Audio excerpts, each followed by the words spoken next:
It's 11:47 p.m. You're sitting at the kitchen table. Again, the kids are asleep. The house is quiet, and you're staring at numbers that don't add up. Bills, credit card statements, a savings account that's not really savings, and this feeling that won't go away. This low hum of panic in your chest that says, I'm behind. I'm way behind. Here's what I want to say to you, right now, before anything else. You're not broken. You're not irresponsible. You just never got a real plan. And that's exactly what this video is. Let me ask you something uncomfortable. Do you actually know, right now, today, exactly how much money came in this month and exactly where every dollar went? Most people don't. And I mean most. A study by the National Endowment for Financial Education found that fewer than 40% of American adults follow a budget. And almost nobody tracks every single category. So here's what I want you to do. Before you touch a single investment account, before you open a Roth IRA, before you buy a single share of anything, write it down, all of it. Your income, every source, take-home pay, side income, freelance work, that $200 a month you get from whatever, all of it. Then your expenses, fixed ones, rent or mortgage, car payments, insurance, subscriptions, and variable ones, groceries, gas, restaurants, the stuff you buy without thinking. Here's what usually happens at this step. People look at their expenses and they feel one of two things. Either embarrassed, I spent how much on food delivery, or genuinely surprised because they had no idea 3 forgotten subscriptions were quietly draining $47 a month. This is the moment. This is where clarity starts. You can't build wealth on a foundation you've never examined. This isn't about shame. This is about seeing the truth clearly, like an engineer reading a blueprint, so you can start building something real. Okay, so you've done the audit. You know the numbers. And probably, I'd bet on it, you found at least 3 things you're paying for that you forgot existed. The gym you joined in January. The app subscription you downloaded once. The streaming service your in-laws put on your account 2 years ago. These aren't big failures. They're just quiet drains. And they're everywhere. So let's get specific about what to cut and how to think about it. There's a concept I love called the 24-hour rule. Before you buy anything that isn't a necessity, you wait 24 hours. Just 24 hours. You'd be shocked how many times you wake up the next morning, and you've already forgotten what you wanted to buy. Impulse spending is not a character flaw. It's a factory setting. Every online store, every app, every one-click checkout is engineered to make you buy before your rational brain catches up. The 24-hour rule is you fighting back. Now here's where most financial advice gets preachy and tells you to cut everything you enjoy. I'm not going to do that, because deprivation doesn't work long-term. It works for 2 weeks, and then you explode and buy a $400 jacket. Instead, here's the question. What can I cut that I won't actually miss? Those subscriptions you forgot? Gone. The coffee you're buying out of habit rather than enjoyment? Cut it to 3 times a week. The $8 lunch every day when you could meal prep for $3? We're not eliminating joy. We're eliminating waste.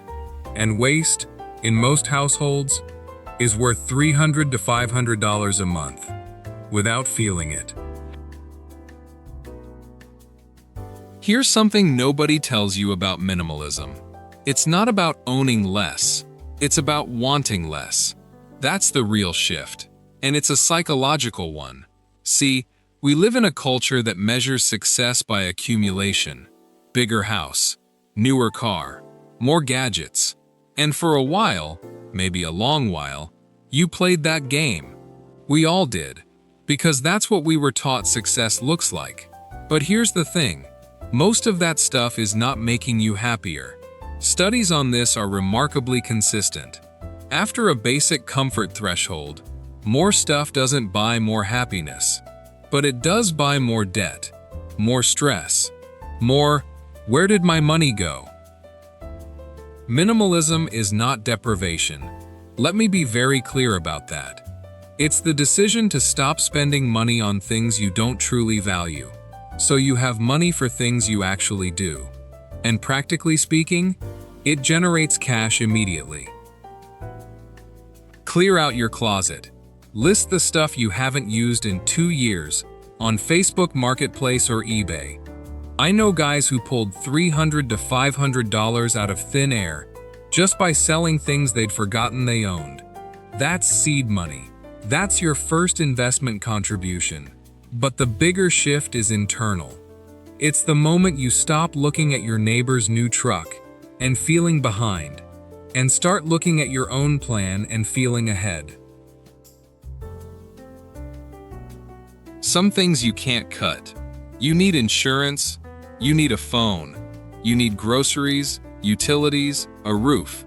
But here's the insight most people miss. You don't have to cut the category. You just have to shop the category. Your car insurance, for example. When did you last compare rates? Most people set it up and never revisit it. Insurance companies count on that. They literally count on your inertia. One phone call, seriously, one 20-minute call, can save you $40 to $60 a month. That's $480 to $720 a year for a phone call. Let me run through the biggest swap opportunities quickly. Cell phone plan. Most people are paying $80 to $120 a month for a major carrier. MVNOs. Budget carriers like Mint Mobile or Visible run on the exact same towers for $25 to $40. Same signal. Fraction of the price. Subscriptions you use. Can you share a family plan? Can you rotate services instead of running them simultaneously? Groceries. Store brands. Meal planning. Cashback apps. You can cut a grocery bill by 15 to 20% without eating worse. Refinancing. If you have a mortgage or student loans, and rates have dropped since you locked in, it is worth 30 minutes of your time to explore refinancing. Annual savings can be 4 digits. Medications. Always ask for generics. Always. The active ingredient is identical by law. The markup on branded drugs is a business decision, not a medical one. You're not downgrading your life. You're upgrading your strategy. Let me tell you about the most elegant trap ever designed. It's small, it fits in your wallet, it has a rewards program that makes you feel smart for using it, and it charges you 24.99% interest on any balance you carry. The credit card. Now, I'm not saying credit cards are evil. Used correctly, they're a tool, but most people, are not using them correctly after 35. Here's the math that should haunt you. You carry a $5,000 balance. You make the minimum payment every month, which feels responsible. You're paying on it. But at 24.99% APR, making minimum payments, you'll spend 4 years paying that debt off and hand over nearly $2,500 in interest. You paid $7,500 for $5,000 worth of stuff. And that gap, that $2,500, is money that could have been your first investment. So here's the system if you have credit card debt right now. Step 1. List every card. Balance. Interest rate. Minimum payment. Step 2. Pick a method. Debt snowball. Smallest balance first. For psychological momentum. Debt avalanche. Highest rate first. For pure math efficiency. Both work. Pick the one you'll actually stick to. Step 3. Pay more than the minimum. Always. Even $50 more per month cuts years off your payoff timeline. And going forward, if you can't pay it off in full at the end of the month, don't put it on the card. That's the rule. Simple, non-negotiable. I want you to imagine two versions of the same moment. Same scenario. It's a Tuesday afternoon, and your car won't start. Needs a new alternator. The mechanic says $1,100. Person A doesn't have an emergency fund. They pull out the credit card, add to the debt pile. Feel the familiar sinking in the stomach. Person B, that's who you're becoming, opens their phone, transfers $1,100 from a separate savings account, and gets back to their day. That difference, that absolute bedrock difference, is an emergency fund. Not glamorous, not exciting, doesn't go viral, but it is the single most stabilizing financial move you can make before anything else. Here's how to build one. Target 1. $1,000. That's it. Start there. $1,000 is your shield against the most common emergencies. Target 2. 3 months of essential expenses. Not everything, just rent, utilities, groceries, transportation.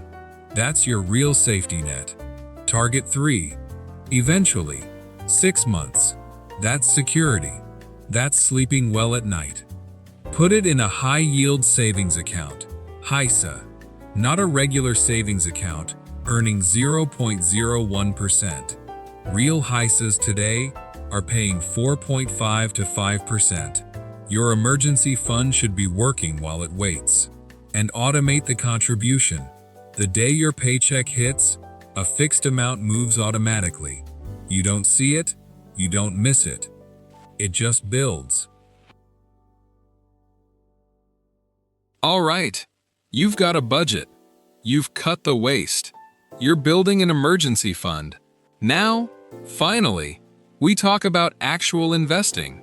And I want to start by getting rid of the most paralyzing misconception about investing for retirement. You don't need to be an expert. You don't need to pick stocks. You don't need to time the market. You need an account, an index fund, and time. That's it. Let's talk accounts first, because the account is the strategy at this stage.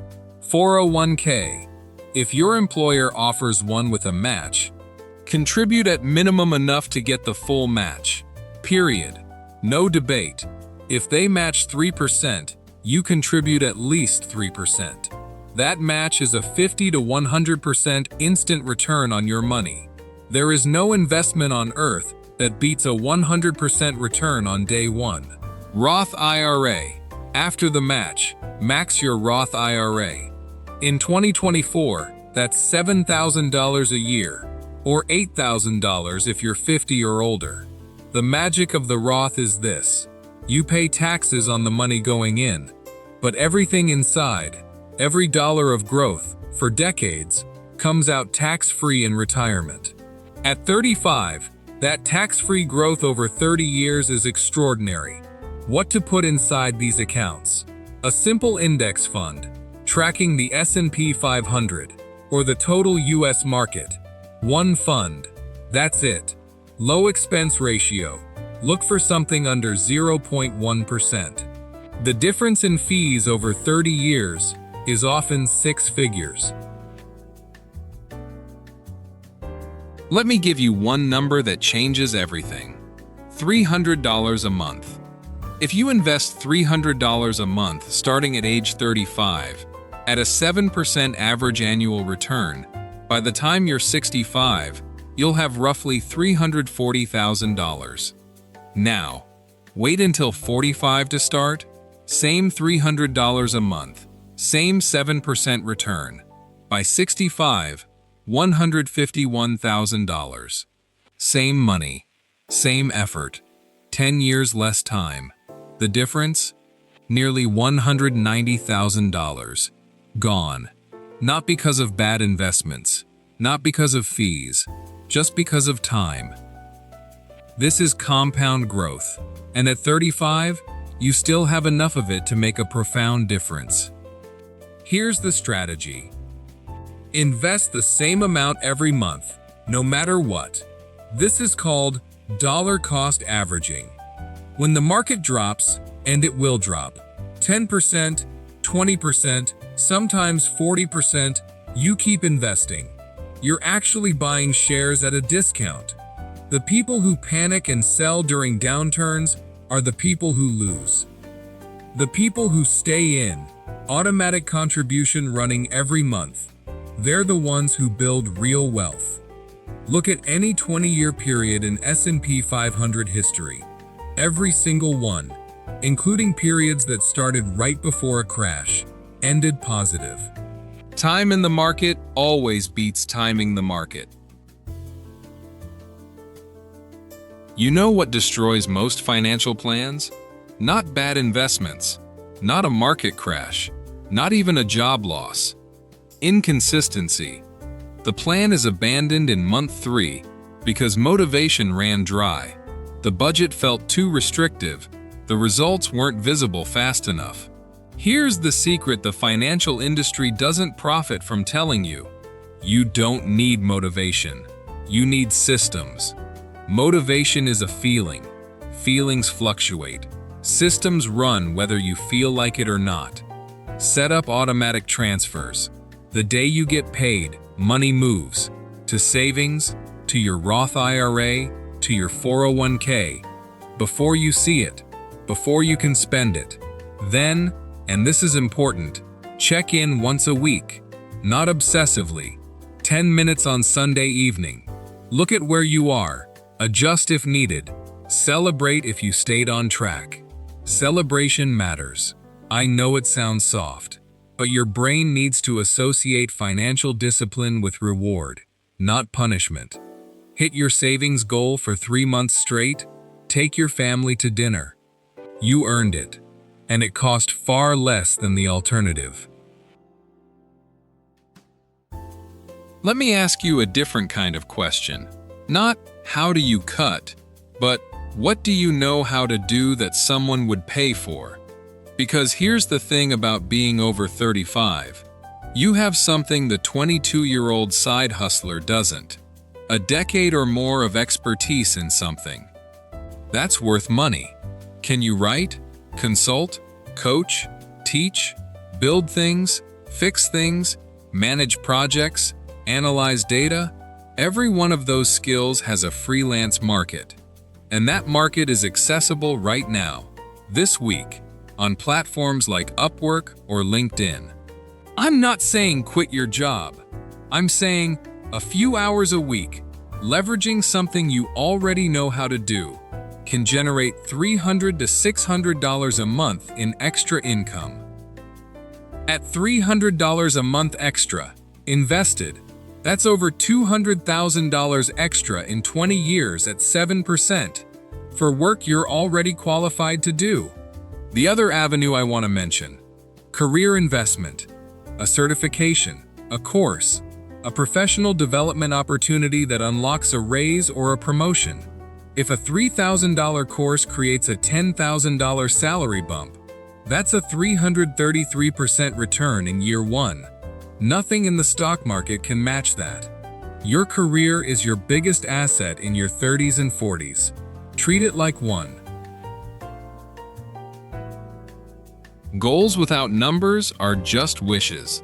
And here's what I see in almost every household that never gets ahead financially. They say, we need to save more. And they mean it. They feel it. But by February, nothing has changed. Because save more is not a plan. A plan sounds like this. We will save $7,200 this year. That's $600 per month. It leaves our account on the 1st.